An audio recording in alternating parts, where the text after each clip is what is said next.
Israel का buffer zone वाला plan. सीमा से बाहर इजराइल का सुरक्षा घेरा। खतरे से पहले हमले की नई सैन्य नीति। 4 लेयर में बटा इजराइल का नया सिक्योरिटी सिस्टम। 7 अक्टूबर 2023 के नरसंहार ने इजराइल के सिक्योरिटी सिस्टम को बहुत बड़ी चुनौती दी थी। लिहाजा अब तक जो राजनीति डिफेंस पर टिकी थी वो अब प्रोएक्टिव अटैक में बदल चुकी है। नई नीति साफ है, अगर खतरा दिखे तो इंतजार मत करो, पहले ही खत्म कर दो।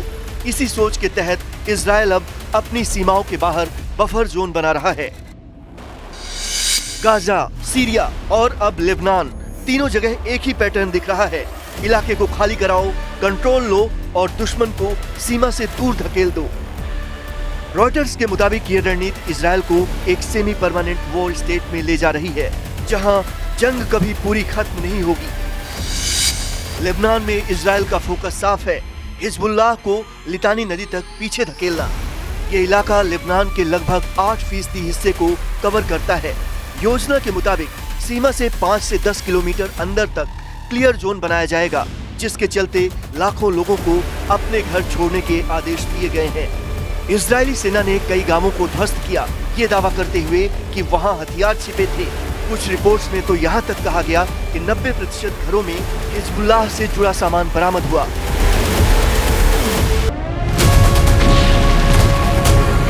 यानी अब ये सिर्फ बॉर्डर की लड़ाई नहीं, बल्कि जमीन पर कब्जे की रणनीति बन चुकी है। इजराइल के रक्षा मंत्री इजराइल काट्ज ने इस ऑपरेशन को 4 लेयर सिक्योरिटी जोन के रूप में समझाया है। पहली लेयर बॉर्डर लाइन, जहां गांवों को पूरी तरह ध्वस्त किया जाएगा ताकि हिजबुल्लाह उन्हें इस्तेमाल न कर सके। दूसरी लेयर डिफेंसिव लाइन, जहां 5 फॉरवर्ड पोस्ट को बढ़ाकर 15 तक किया जाएगा।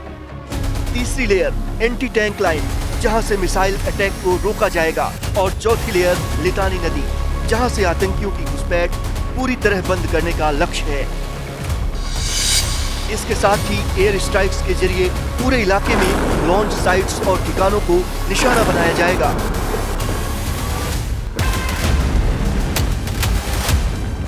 इजराइल ने इस ऑपरेशन को स्कॉर्च अर्थ जैसी रणनीति बताया है, यानी दुश्मन को कमजोर करने के लिए उसकी जमीन, संसाधन और ढांचे को पूरी तरह खत्म कर देना। लेकिन इस रणनीति की कीमत भी भारी है। बड़े पैमाने पर विस्थापन, गांवों का विनाश और मानवीय संकट। इजराइल अब गाजा, वेस्ट बैंक, सीरिया और लेबनान 4 मोर्चों पर एक्टिव है। गाजा में आधे से ज्यादा क्षेत्र उसके नियंत्रण में बताया जा रहा है।